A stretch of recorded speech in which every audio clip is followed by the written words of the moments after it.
It's the closest planet to the Sun. It's been visible to the naked eye since ancient times. Every civilization that ever looked up at the sky knew it was there. And yet, of all the rocky planets in our solar system, the Mercury is the one we know the least about. 2 spacecraft. That's it. In all of human spacefaring history, only 2 probes have ever visited the planet sitting closest to our star. We've sent more missions to comets drifting at the edge of the solar system than we have to the planet right next door.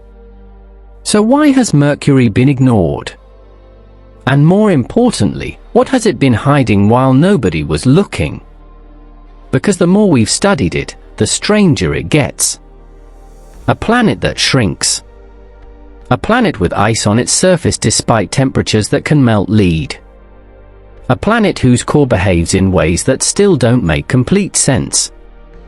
A planet covered in geological scars that science is still trying to read. This is Mercury. And it is nothing like what you were taught. I'm Michael Alex and you are watching Vortex, the channel that takes you deeper into space, the planets, and the universe than anywhere else. Hit subscribe and turn on notifications so you never miss what we uncover next. And if this blows your mind, hit like so more people get to learn what you're about to learn. Now, let's talk about Mercury. Mercury is not what it looks like from a distance. Most people picture it as a dull, grey, moon-like rock baking in the sun's glare. And while the cratered surface does carry a passing resemblance to our moon, the similarities end the moment you start looking at what's actually inside it. Mercury is approximately 70% metal and only 30% silicate rock. That composition makes it more metallic than rocky, which is unusual for a terrestrial planet. And that metal-heavy interior gives it something remarkable, the second highest density of any planet in the solar system at 5.427 grams per cubic centimeter. Earth sits just above it at 5.515. Every other planet is significantly lower.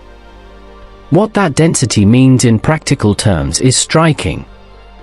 If Mercury were somehow scaled up to the same size as Earth, its surface gravity would be nearly identical to ours.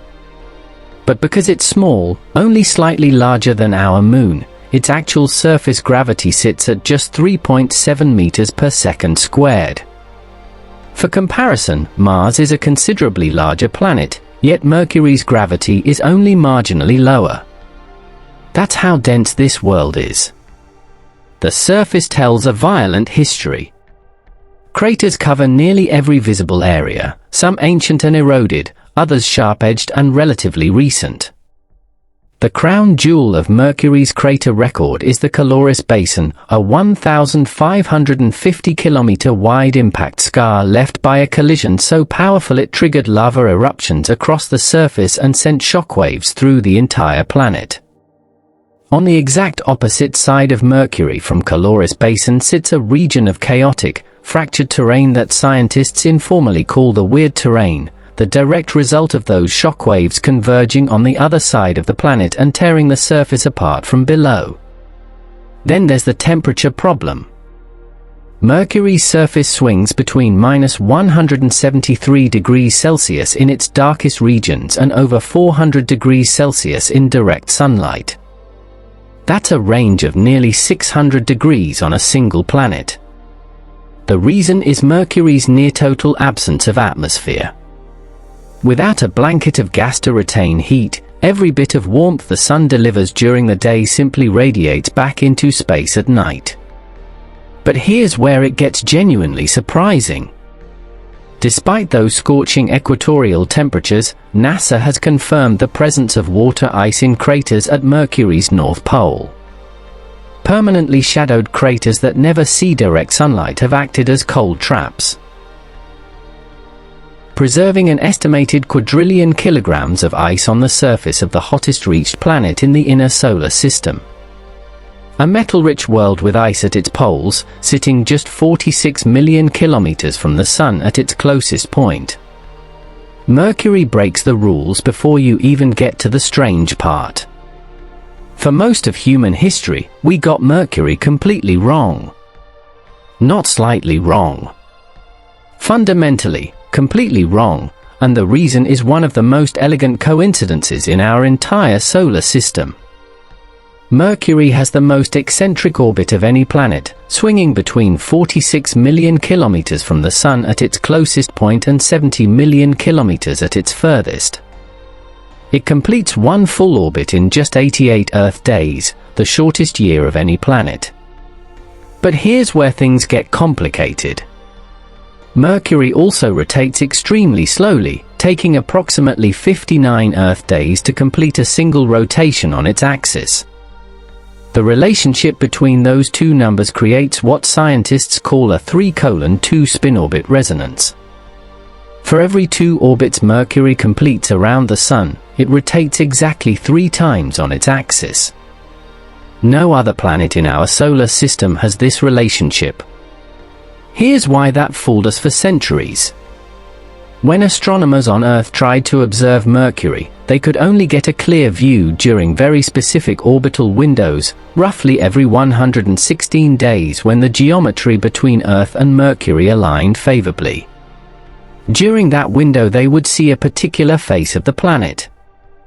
116 days later, the next observation window, they would see the exact same face again. The logical conclusion was that Mercury was tidally locked to the Sun, always showing it the same side. Just like our Moon always shows us the same face. That conclusion was wrong.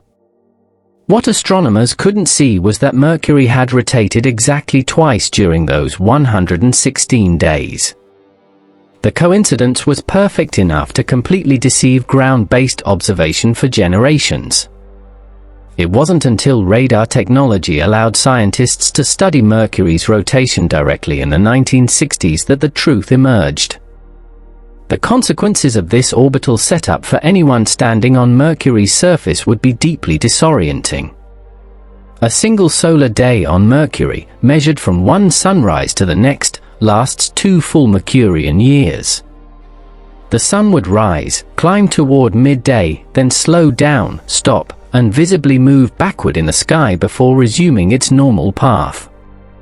This happens because near Mercury's closest approach to the Sun, the planet's orbital speed briefly exceeds its rotational speed, making the Sun appear to reverse direction from the surface. Mercury's axial tilt compounds the strangeness further. It is essentially zero, just 0.027 degrees. Lower than any other planet including Jupiter. This means Mercury has no real seasons. The poles receive the same minimal sunlight year-round, which is precisely why those shadowed craters maintain temperatures cold enough to preserve ice indefinitely. One final detail worth noting, Mercury's orbit is inclined 7 degrees relative to Earth's orbital plane. Because of this, Mercury transits, crossing visibly in front of the Sun, only about once every 7 years from our perspective. A planet that fooled astronomers for centuries. And the orbit responsible for everything strange about it. For 30 years after humanity's first visit to Mercury, we sent nothing back. That first visit was Mariner 10 in 1974, a flyby mission that mapped roughly 40 to 45% of the planet's surface. Useful, but incomplete. And then silence. During those same 30 years we sent spacecraft to Jupiter multiple times, to Saturn, Uranus, Neptune, to comets and asteroids at the outer edges of the solar system.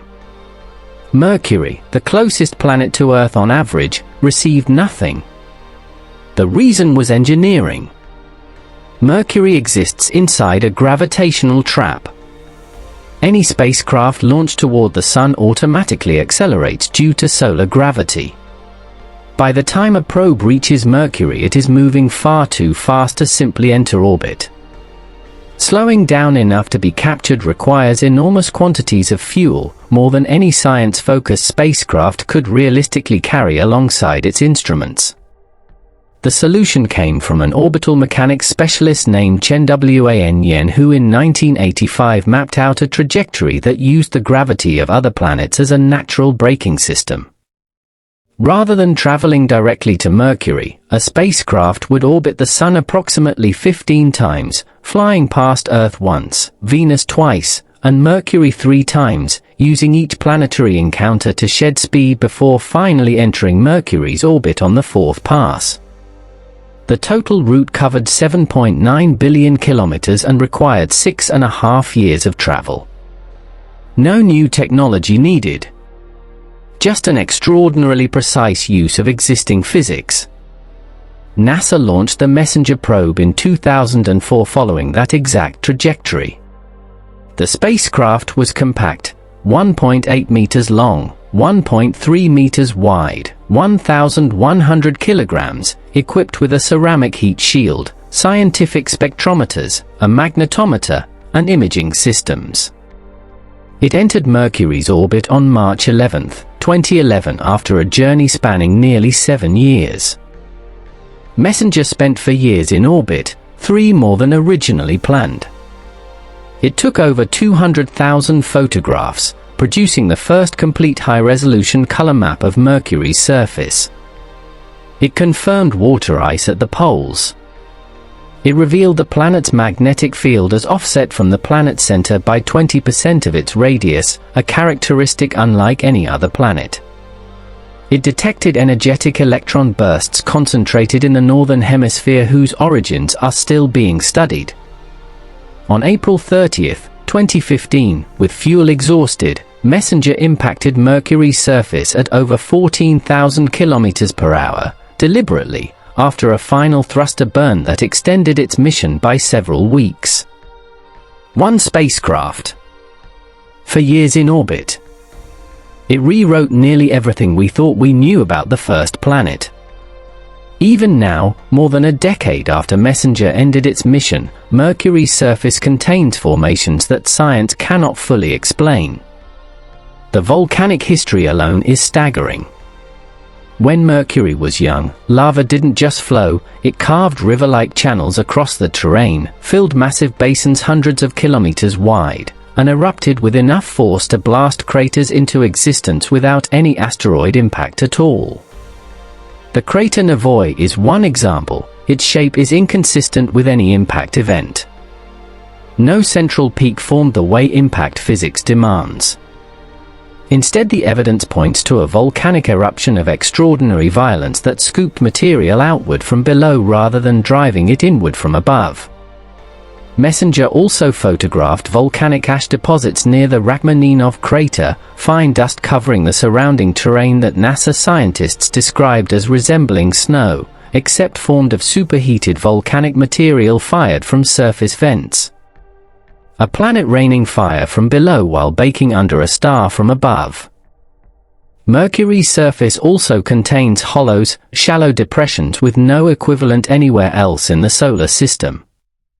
They appear young, geologically active, and are likely caused by volatile substances sublimating directly off the surface under the intensity of solar radiation. They are unique to Mercury and entirely without parallel. Then there is Pantheon Fossae, a formation of radial fractures spreading outward from a central point with an eerie resemblance to shattered glass. The nearest crater, Apollodorus, is close but doesn't align precisely with the fracture epicenter, suggesting the fractures and the crater may be unrelated events entirely. What force created fractures that precise, across that scale, without leaving a crater at all, remains genuinely unknown. Mercury is also shrinking. As its interior cools and contracts, the surface buckles into long cliff-like scarps stretching hundreds of kilometers. Messenger's data revealed the planet has contracted by more than 14 kilometers in diameter since its formation, significantly more than models predicted. ESA's BepiColombo mission, a joint European and Japanese project, is currently in transit and scheduled to enter Mercury's orbit in 2026. It carries more advanced instruments than Messenger and will study the magnetosphere, exosphere, geology, and internal structure in greater detail than ever before. Mercury has survived at the edge of a star for billions of years. Baked, bombarded, shrinking slowly, hiding ice in its shadows and secrets in its craters. The planet nobody talks about still has plenty left to say. Mercury has been sitting right next to the Sun in plain view since the beginning of recorded history, and we are only just beginning to understand it. That's the thing about space. The more you look, the less you realize you knew. If Vortex gave you something today, a fact that surprised you, an idea that stuck, then do something about it. Like this video. Every like pushes this to someone who has never thought about Mercury once in their life but absolutely should. Subscribe to Vortex so you're here when we cover what BepiColombo finds when it finally arrives. The universe is not running out of secrets. And neither are we. See you in the next one.